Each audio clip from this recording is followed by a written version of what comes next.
This is the Tolbert Report. I'm here with Speaker Wills, and he agreed to meet with me today. He's in here working on a Sunday, the day before the session starts tomorrow, getting the last minute details worked out. So thank you for meeting with me, Speaker Wills. Sure, glad to, Judge. Speaker Wills just launched a website on Friday. He is the newest member of the Arkansas blogging community. So welcome to the blogosphere. Well, thanks a lot, and I have to blame Steve Harrelson for getting me into all this. I had the privilege of being his cub reporter at the Democratic National Convention this last summer. We were out there together, and he let me participate in underthedome.com, so we'll give Steve a plug. Great website. But just kind of got me hooked on it. I'd already had arrangements for a campaign website that didn't get put into action because I didn't have an opponent last year, so I just kind of had that retooled, and hopefully it'll be a resource for folks to kind of see what's going on in the Speaker's office, around the House of Representatives. Allow me to do some updating on key issues and things like that. So looking forward to it. And I noticed you had some video on there, is that right? Yes, yes. We like the video at the Tolbert Report. Oh, I know, I read so, and watch. But yeah, we're going to give it the old college try to keep it updated every day, even when we get into the crunch of the session. So. Well, the session starts tomorrow. What are some of the big issues, the things you're really going to spend a lot of time on this upcoming session? Well, I personally will be spending a lot of time on two big issues. The first is the lottery. Okay. You know, we had a big turnout at the polls for this. 63% of the voters said we needed to have a lottery for college scholarships. You know, and I give credit to Lieutenant Governor Halter. He pushed this issue. He got the campaign organized and funded, and it was successful. The amendment put the burden of writing the bill and actually putting this thing together on the legislature. So we started November 5th writing this bill, doing our homework, pulling information together. So I've spent a lot of time thus far working on that. Both the structure of the lottery, how the business side of it will operate, and the scholarships, how those will flow out to the students that need them. The second big initiative that I've been working on for 2 years started with a trauma system, trying to get this concept funded in the state of Arkansas. We're the only state in the country without a level 1 trauma center. And I saw some coverage on your blog yesterday on this issue. So I think as people learn more and more about what that means for Arkansas, the more support has grown for that. You know, we lose between 200 and 600 people each year because we can't get them to the proper level of care within that golden hour that you hear about. So, so we started with that. When the economy started tanking on us, we started to get very concerned about some of our Medicaid programs. We weren't going to be able to fully fund some of these programs, and that's not just a loss of state dollars.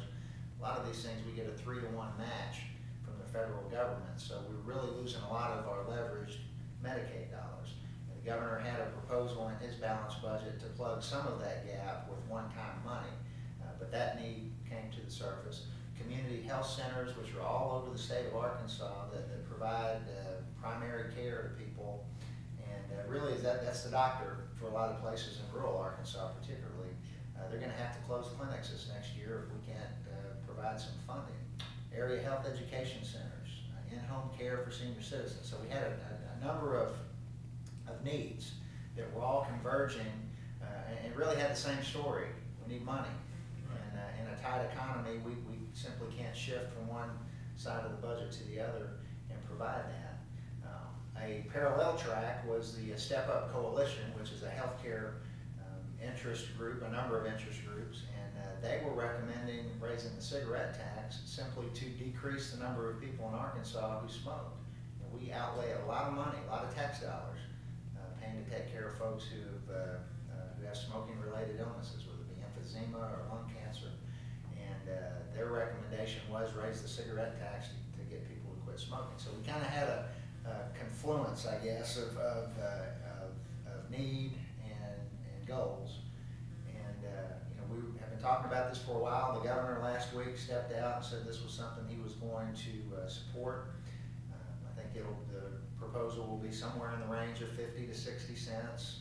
That's much lower than some of the healthcare folks would like to see. I heard you know, $1 to $1.50 seriously being discussed, but I think $1.50 raise. Oh yeah, yeah. So I think that's you know, that would be hard to do. I mean, 50 to 60 cents is going to be very hard to do. And that's almost double the current level. Yeah, yeah, it is. Yeah, it is. So it's gonna be hard to do, but we're gonna, you know, the need is so great, and the need is there, and we're gonna take a shot at it. And one thing on that I think John Brummett touched on this last week. When you look at the numbers, the trauma system, it looks like they're going to need about $35 million, if I'm correct, Right. to fund that. Right. The cigarette tax would raise in the ballpark of around $80 million. Right. So what's the difference there? It's about twice as much as what's actually in the trauma system. Well, Where's that? Right. We factored in that if you raise the tax even to that point, 50 cents, 60 cents, that there's going to be a reduction in smoking. People are going to use that as a motivation to quit smoking, which is good. We want that. So our revenue estimates are in the range of $70 million because of factoring in over time that reduction. So you got a little over a third of that would be the trauma system, and we're targeting that at $20 million the first year because there will be a phase in. There's not a need for the entire amount the first year.